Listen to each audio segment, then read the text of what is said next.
নরসিংদীর শিবপুর উপজেলার কারারচর গ্রামের বাসিন্দা শিশু মুজাহিদ পড়ছিল মাদ্রাসাতুল আবরার এরাবিয়ার হেফজ বিভাগে, কিন্তু শিক্ষকের বেধড়ক পিটুনিতে গুরুতর আহত, ভর্তি হাসপাতালে।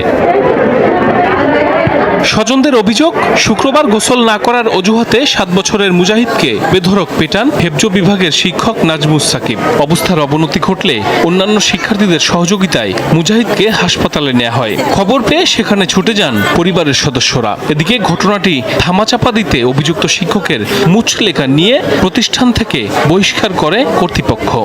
মাদ্রাসায় দিয়ে একটা বাচ্চাকে পড়াশোনা করার জন্য, তাই সে যদি এরকম অত্যাচার করে তাহলে কোনো মানুষ মাদ্রাসায় পড়াশোনা করাতে পারবে? সাহস পাবে? স্টুডেন্টদেরকে কোনোভাবে এরকম প্রহার করা উচিত না। এমন ভাবে মারছে যে ওর সারা শরীর ক্ষত বিক্ষত হয়ে গেছে, সারা রাত তো বমি করতে শেষ। চিলারের সাথে চুষা খাইছি, তারপরে আমি কষ্ট করে উঠতে বলতেছিলাম আমি গোসল করবো, তবু আমার মারতেছে, আমার মারার ছাড়ে না।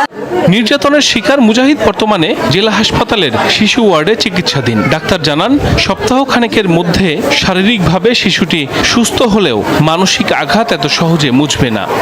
যে তার পিঠে, হাতে, পায়ে ব্যথাঘাতের চিহ্ন, এবং এটা গতকালকে আমরা শুনেছি, গতকালকে তার উপরে ব্যথাঘাত করা হয়েছে এবং সে শারীরিকভাবে খুবই দুর্বল। সে 2 বার বমির হিস্ট্রি দিয়েছে, তার শরীরে জ্বর আছে এবং সে অনেকটা মানসিকভাবে বিপর্যস্ত।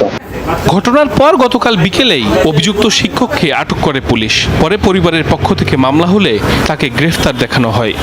সে নাজারা বিভাগে পড়ালেখা করে, পরবর্তীতে বাচ্চা অসুস্থ হয়ে গেলে তাকে হসপিটালে ভর্তি করানো হয়। চিকিৎসাধীন আছে। ঘটনাস্থলে গিয়ে শিক্ষককে আমাদের হেফাজতে নিয়ে আসি, তার ব্যাপারে যথাযথ আইনি পদক্ষেপ গ্রহণ করে আমরা বিজ্ঞ আদালতে তাকে প্রেরণ করি।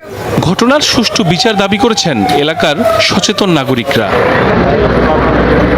সাইফ আহমেদ, যমুনা নিউজ। পশ্চিমবঙ্গের জনপ্রিয় অভিনেতা মিঠুন চক্রবর্তীর একটা জনপ্রিয় সিনেমার ডায়লগ ছিল, আমি খবর দেখি না, খবর পড়ি না, খবর তৈরি করি। বিএনপির বর্তমান পরিস্থিতি দেখে এবং তাদের নাটক দেখে এই ডায়লগটা আমার মনে পড়লো, কারণ বিএনপি খবর দেখে না, খবর পড়েও না, বিএনপি নতুন নতুন খবর সৃষ্টি করে, তৈরি করে। গতকাল একটা সংবাদ পড়ছিলাম, সেখানে দেখলাম ডক্টর ইউনূসের দেশ থেকে নিষেধাজ্ঞা আরোপের দাবি করা হয়েছে। এই মর্মে একটা লিগ্যাল নোটিশ পাঠানো হয়েছে, অর্থাৎ হামেজে টিকার অভাব দেখা দিয়েছে, সংকট দেখা দিয়েছে, সেখানে ডক্টর ইউনূস সেই তহবিল দিয়ে কিছু একটা করেছেন। হোয়াটএভার, এইসব ব্যাখ্যায় না যায়, মুদ্রা কথা হলো সুপ্রিম কোর্টের আইনজীবী ব্যারিস্টার এম আশরাফুল ইসলাম, উনি বিএনপি পন্থী একজন আইনজীবী, উনি এই লিগ্যাল নোটিশ পাঠিয়েছেন।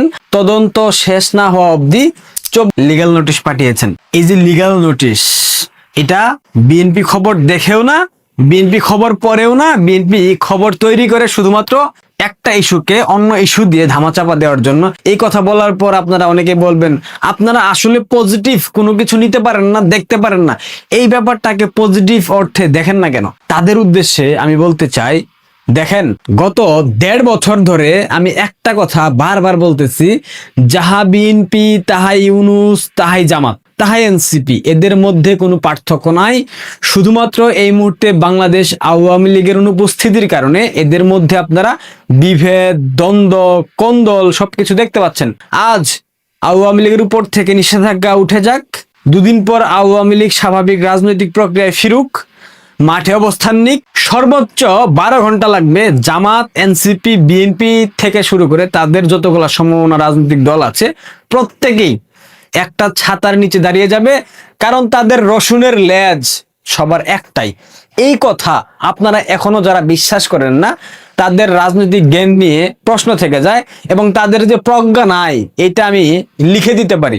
বিএনপি যেমন প্রতিক্রিয়াশীল সংগঠন, জামাত প্রতিক্রিয়াশীল সংগঠন, ইউনূস আপাদমস্তক প্রতিক্রিয়াশীল, যদিও সে বিভিন্ন সময় বলার চেষ্টা করেছে সে প্রগতিশীল, সে মুক্ত চিন্তার অধিকারী, কিন্তু আমরা তো গত 19 মাসে দেখেছি ইউনূস কতটা প্রগতিশীল, কতটা মুক্ত চিন্তার অধিকারী। সুতরাং এইসব ব্যাখ্যা আমার সামনে দিয়ে লাভ নাই। আমি ব্যক্তিগতভাবে কখনোই বিশ্বাস করব না যে বিএনপি, ইউনূস কিংবা জামাতের মধ্যে কোনো প্রকার পার্থক্য আছে।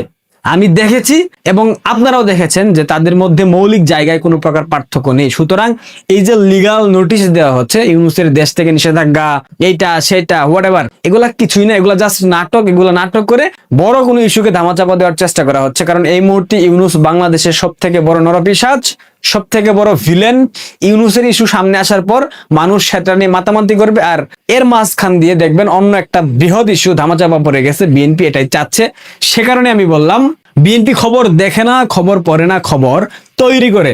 এবং বিএনপির তৈরি করা এই একটা খবর ডক্টর ইউনূসের দেশ থেকে নিষেধাজ্ঞা আরোপ করার জন্য লিগ্যাল নোটিশ পাঠিয়েছে সুপ্রিম কোর্টের আইনজীবী।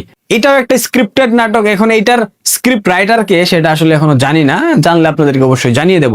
আসল কথা হলো ডক্টর ইউনূসের একটা লুম, হাতের লুম বিএনপি ছিঁড়তে পারবেন না। এখন আপনারা অনেকে বলতে পারেন কেন পারবেন না, কিভাবে আপনি এসব কথা বলেন? দেখেন 5 আগস্টের যে জঙ্গি উত্থান হয়েছে, 5 আগস্টের আগে একটা মাস যাবৎ বাংলাদেশের যে ইনফ্রাস্ট্রাকচারাল উন্নয়নগুলোকে নষ্ট করা হয়েছে, মেট্রো রেল, এলিভেটেড এক্সপ্রেসওয়ে, সেতু ভবন, রেল ভবন, ডাক ভবন, বিটিভি ভবন, ডেটা সেন্টার, প্রত্যেকটা জায়গা এই যে আগুন দেওয়া হয়েছে, ভাঙচুর করা হয়েছে, এই যে লুটপাট করা হয়েছে, এই প্রত্যেকটা ঘটনার সাথে সম্পৃক্ত ছিল কারা? বিএনপির নেতাকর্মীরা, জামাতের নেতাকর্মীরা, এনসিপির তথাকথিত এই সন্ত্রাসীরা। এর বাইরে কারা ছিল? এই প্রত্যেকটা সেক্টরের প্রত্যেকটা ধ্বংসযজ্ঞে, প্রত্যেকটা অগ্নিকাণ্ডে, প্রত্যেকটা ষড়যন্ত্রে A to Z নিয়ন্ত্রণ হয়েছে তারেক রহমানকে দিয়ে। তারেক রহমানের হাত ধরে তারেক রহমান সবকিছু একক হাতে মোকাবেলা করেছেন। আপনারা কি জানেন? এখানে ব্যাপক ফান্ডিং করেছে জামাত, আর প্রত্যেকটা পরিকল্পনা এবং এগুলা এক্সিকিউট করেছে যুবদল এবং ছাত্রদল। আপনারা কি জানেন? আপনারা জানেন না, জানলেও বুঝার চেষ্টা করেন না।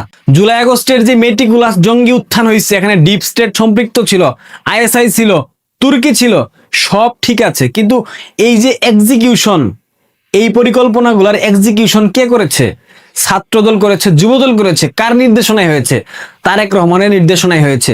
বিএনপির অসংখ্য নেতা বারবার বলার চেষ্টা করেছে এই আন্দোলনের অন্যতম মাস্টার মাইন্ড জনাব তারেক রহমান। তারা মুখে আঙুল দিয়ে এমনি এমনি বলেনি, তারা মায়ের পেট থেকে বের হয়ে মায়ের বুকের দুধ খেয়ে তারা বলেনি তারেক রহমান মাস্টার মাইন্ড ছিল। ডক্টর ইউনূস মূলত মাহফুজ আলমকে মাস্টার মাইন্ড সাজিয়ে তারেক রহমানের বিষয়টা ধামাচাপা দেওয়ার চেষ্টা করেছেন। দ্যাটস